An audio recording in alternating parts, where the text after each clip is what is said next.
প্রিয় দর্শক, আসসালামু আলাইকুম।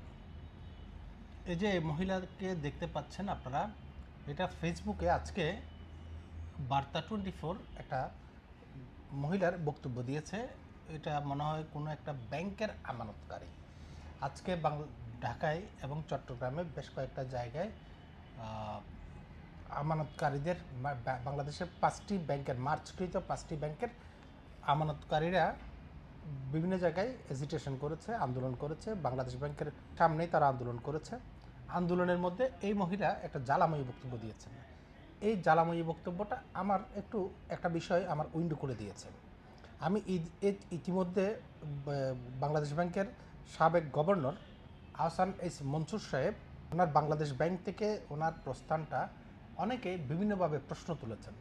আমিও কিছুটা কেন জানি মনে হয়েছে যে একজন মানুষকে এইভাবে অপমান করা উচিত হয়নি, এবং একজন এরকম মানুষগুলো যদি একবার মুখ ফিরিয়ে নেয়, তাহলে আর কোনো শিক্ষিত মানুষ, খুব ভালো জানাশোনা মানুষ হয়তো বাংলাদেশ ব্যাংকের দায়িত্ব নিতে আসার জন্যে মানে ইন্টারেস্টেড ফিল করবে না। এটা আমার কেন জানি মনে হয়েছিল।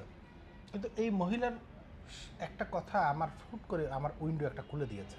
যেমন আমি একটু আপনাদেরকে শোনাই, আমি শুনি, আপনি শুনুন। 5টা ব্যাংক মার্জ করা হয়েছে। 5টা ব্যাংকই ইসলামী শরিয়া মোতাবেক পরিচালিত হয়। এই ইসলামী শরিয়া মোতাবেক যে ব্যাংকগুলো পরিচালিত করা হয়, 5টা ব্যাংককে টার্গেট করে গভর্নর মনসুর এটা করেছে। অন্যান্য ব্যাংক আছে, আপনার ন্যাশনাল ব্যাংকের অবস্থা আরো খারাপ আছে, এবি ব্যাংকের অবস্থা আরো খারাপ আছে, তারপরে আপনার প্রিমিয়ার ব্যাংকের অবস্থা খারাপ আছে। ওই এগুলো ব্যাংককে তো মার্জ করলো না। এই 5টি ইসলামী ধারা পরিচালিত এই ব্যাংকগুলোকে কেন মার্জ করলো? তাহলে উনি আক্রোশবশত এবং পরিকল্পিতভাবে এটা করেছে। সারা বাংলাদেশ। ওনার বক্তব্যে উনি বলেছেন যে আক্রোশবশত এই কাজটি করেছেন বাংলাদেশ ব্যাংকের সাবেক গভর্নর আহসান এস মনসুর সাহেব। আমি ওনার কথাটা একটু ক্রস চেক করে দেখেছি। আমি গুগলকে জিজ্ঞেস করেছিলাম, গুগল ভাই আমাকে একটু বলেন যে 2023 সালে বাংলাদেশের সবচেয়ে বেশি ঝুঁকিপূর্ণ ব্যাংক কোনটি? বাংলাদেশের ঝুঁকিপূর্ণ ব্যাংকের তালিকায় 2022 সালে national bank, Padma bank, ICB Islami bank, Bangladesh commerce bank, national bank of Pakistan, Islami bank Bangladesh, মূলধন ঘাটতির কারণে এটা। তারপরে হচ্ছে first security Islami bank, union bank, global Islami bank. রাষ্ট্রায়ত্ত ব্যাংকের মধ্যে মারাত্মক ঝুঁকিপূর্ণ তালিকায় ছিল Janata bank, Agrani bank, Rupali bank, basic bank, Bangladesh Krishi bank, Rajshahi কৃষি উন্নয়ন ব্যাংক। এটা কিন্তু আমার কথা না, এটা গুগলকে জিজ্ঞেস করেন, এআইকে জিজ্ঞেস করেন, আপনি উত্তরটা পেয়ে যাবেন। আমি আপনাকে দেখিয়েছি। আমরা দেখতে পাচ্ছি 2023 সালে বাংলাদেশ কমার্স ব্যাংক হচ্ছে 1 নম্বরে, তারপর পদ্মা ব্যাংক, তারপর national bank of Pakistan, Janata bank, Agrani bank, Rupali bank, AB bank, national bank, basic bank. তার মানে এই first security bank, Islami bank, এই সমস্ত এই ব্যাংকগুলো কিন্তু এখানে ঝুঁকিপূর্ণ তালিকায় নেই। আপনারা একটা খেয়াল করবেন, কিন্তু এটা এটা মানে আহসানের মনসুর সাহেবের উদ্দেশ্যটা শুধু কি একটা গ্রুপের যেই সমস্ত শেয়ার আছে ওগুলাকে টার্গেট করা, নাকি উনি ব্যাংকে রিফর্ম করতে চাইছেন? ব্যাংকে রিফর্ম করতে গেলে তো সরকারি ব্যাংকগুলো লাগবে। তারপরে আসুন 2024 সালে এসে কি হয়েছে।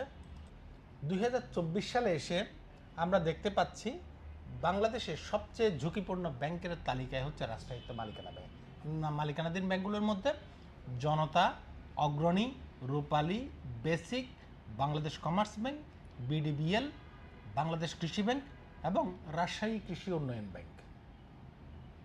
এগুলো হচ্ছে সবচেয়ে বেশি ঝুঁকিপূর্ণ। আর বেসরকারি ব্যাংকের মধ্যে Padma bank, national bank, AB bank, ICB Islamic bank, Islamic bank Bangladesh, first security Islami bank, union bank, global Islami bank, one bank.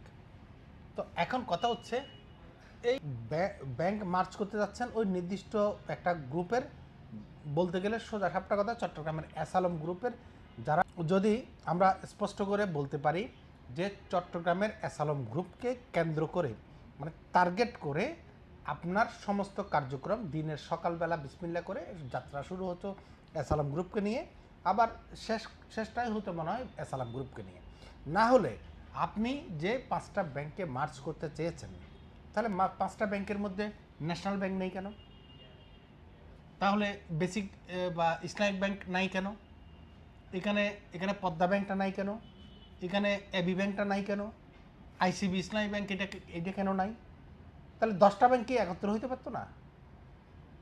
আপনি 5টা ব্যাংকে করলেন, আর আর আর 5টা 10টা ব্যাংক, আর যেগুলো সবচেয়ে বেশি প্রত্যেক বছরে প্রতি বছরেই নাম আসে, এই ব্যাংকগুলোকে করলেন না কেন? মার্চ করলেন না কেন?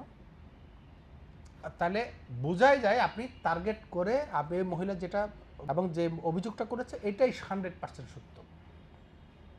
এখন হচ্ছে এই যে মানুষ কেন প্রতিবাদ করছে, কেন রাস্তায় নেমে আসছে? তারা তাদের আমানতের হেয়ার কাট, কত সুন্দর একটা নাম দিয়েছে, হেয়ার কাট। মানে আপনার চুল থাকবে, আপনার চুলটাকে কেটে আপনাকে সুন্দর করে দিবে। তার মানে this is call hair cut, মানে আপনার চুল কেটে আপনাকে সুন্দর করে দিবে। তো এটা বাবা হেয়ার কাট টাকা দিয়ে করে। আর এই যে আমানতকারী যারা ছিল, আমানতকারীগুলো কি মনসুর মায়ের দিকের আত্মীয় নাকি বাবার দিকের আত্মীয়? ওনাকে এত সুন্দর করে ওনাদের টাকা দিয়ে ওনাদেরকে সুন্দর করে দিতে হবে আপনার? আর বাকিগুলো কি আপনার আপনার বাবার আত্মীয় না মায়ের আত্মীয়? আমার চিটংয়ের ভাষায় বিশ্রী ভাষায় একটা কথা আছে, আমি কিন্তু এটা বলি নাই, কথাটা স্বাভাবিক। আপনি একটা এটা রং হেডেড মানুষ না হলে, এই বয়স্ক মানুষগুলো একটু রং হেডেড হয়। আপনি রং হেডেড না হলে কোনো অবস্থায় এই কাজটি করতে পারেন না।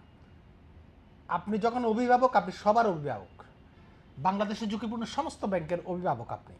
সবগুলো ব্যাংকে যদি একটা জায়গায় মার্চ করতেন, তাহলে কারো আওয়াজ করার সুযোগ থাকতো না। কিন্তু আপনি করেছেন কি জনাব মনসুর সাহেব? আপনি করেছেন কি? আপনি করছেন ওই আসালামের মালিকানাধীন যে সমস্ত ব্যাংকগুলো আছে সবগুলোকে টার্গেট করে আপনি এগিয়েছেন, যে কারণে আসালামের কিচ্ছু শিখতে পারেন নাই। মানে হেয়ার কাট তো মানুষের করতেছেন, আসালামের উপরের অংশ বা মধ্য অংশ কোনো কিছুর শিখতে পারেন নাই আপনি। শেষ পর্যন্ত আপনার বাংলাদেশ ব্যাংক থেকে আপনার বল হেডেড না হয়ে আপনার মানুষের হেয়ার কাট করতে গিয়ে আপনাকে বল হেডেড করে দিয়েছে। এই জিনিসটা আপনি এখন বুঝতে পারছেন কিনা জানি না। আমাদের অনেকগুলো গুণী অর্থনীতিবিদ, বাবা আমি অর্থনীতি এত বেশি বুঝি না। আমার সোজা সাপটা কথা হচ্ছে, 4টা ব্যাংকের বেলায় তোমার শালা লাগে, আবার 4টা আর 10টা ব্যাংকে এগুলা তোমার বাবা লাগে। এইটা কোন ধরনের খাচ্ছত? এইটা বাংলাদেশ ব্যাংকের গভর্নর সাহেব কেন করলেন আমারে বলেন? কিছু তোমার বাবা, আর কিছু তোমার চাচা, আর কিছু তোমার শালা, এটা কোন ধরনের অভ্যাস?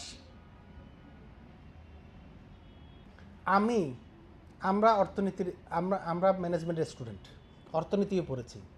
অর্থনীতিতে আপনি যেহেতু বাংলাদেশ ব্যাংকের গভর্নর হিসেবে দায়িত্ব নিয়েছেন, আমরা দেখেছি আপনি স্বাভাবিকভাবে সবগুলো ব্যাংকে একই দৃষ্টিতে দেখতে হবে। আমার কথা হচ্ছে, আপনি সংস্কার করতে গিয়েছেন, সংস্কার সবার জন্য করেন। সংস্কার শুধু আসালামের ব্যাংকগুলোর জন্য করবেন আর অন্যগুলোর জন্য করবেন না, তাহলে আপনারা কি কেউ বলবে আপনি খুব ভালো অর্থনীতিবিদ? আর যে যা বলে অর্থনীতিবিদ, অনেকেই অনেক কিছু বলতে পারে, আমি তো আপনাকে অর্থনীতিবিদ বলতে রাজি নই। আপনি হচ্ছেন একজন টোটালি এক ফক্রিয় দালাল।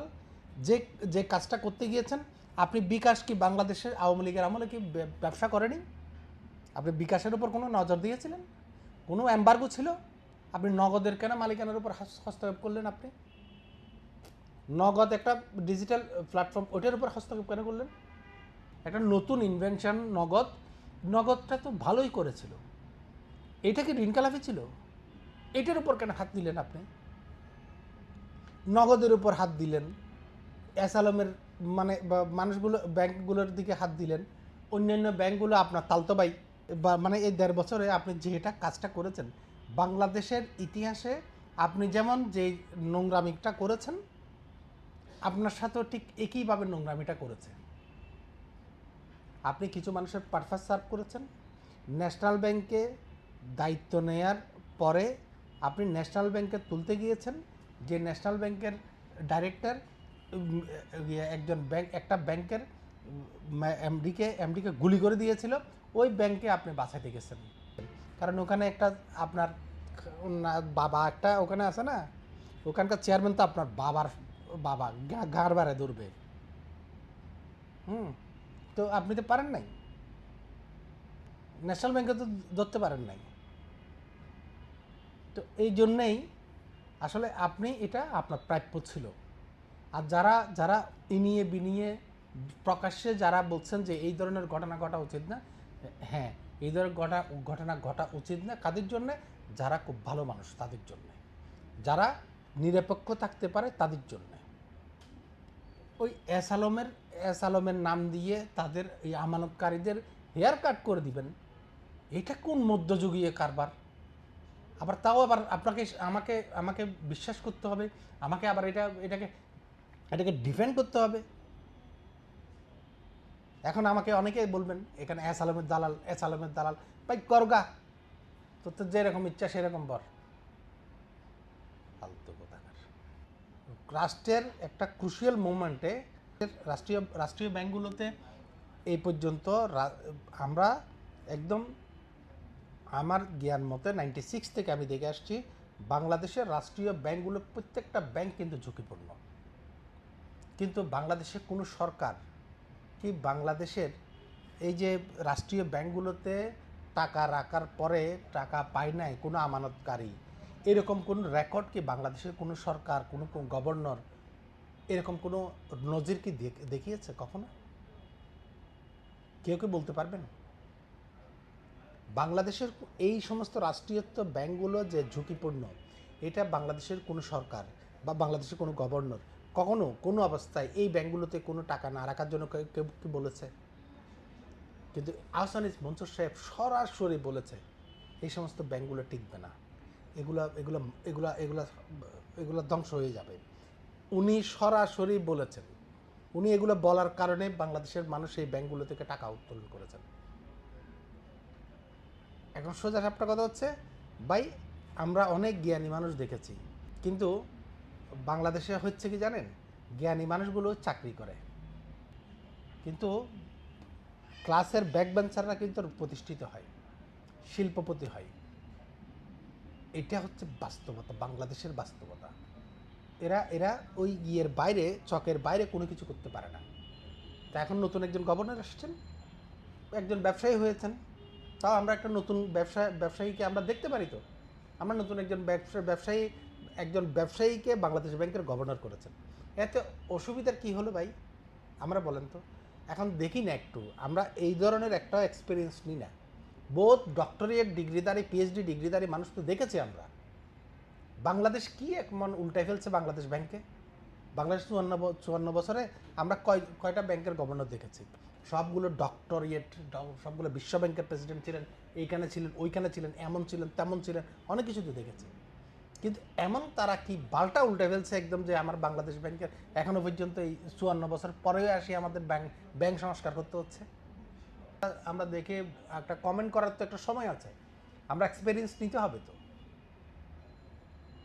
আমাদের স্পষ্ট দাবি হচ্ছে, কোনো আমানতকারীর একটা টাকা হেয়ার কাটের নাম দিয়ে কোনো অবস্থায় একটা মানুষের একটা টাকা কোনো অবস্থায় রাষ্ট্র কাটতে পারে না।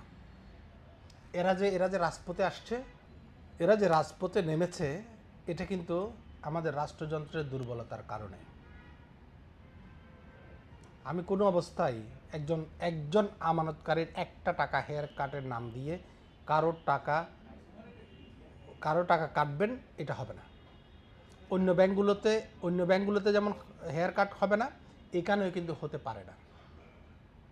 বাংলাদেশের যে সমস্ত আমানতকারী এখানে টাকা রেখেছে, কোনোটা আমানতকারী, বেশিরভাগ আমানতকারী বলতে গেলে 99% আমানতকারী বাংলাদেশ ব্যাংকের অনুমোদিত ব্যাংক বলেই এখানে গিয়েছে, এই সমস্ত ব্যাংকগুলোতে গিয়েছে। ঠিক অন্যান্য ব্যাংকগুলোতে যাচ্ছে, অন্যান্য ব্যাংকগুলোতে একই কাজ করেছে, তাই না? তো অন্যগুলো কারো শালা আর কারো বাবা এরকম হলে, আচরণটা এরকম হলে, তাহলে এই দেশটাকে কি বলা যায়? এই গভর্নরটাকে কি করা উচিত? কিসের গভর্নর এটা? আপনি ফালতু কোথাকার।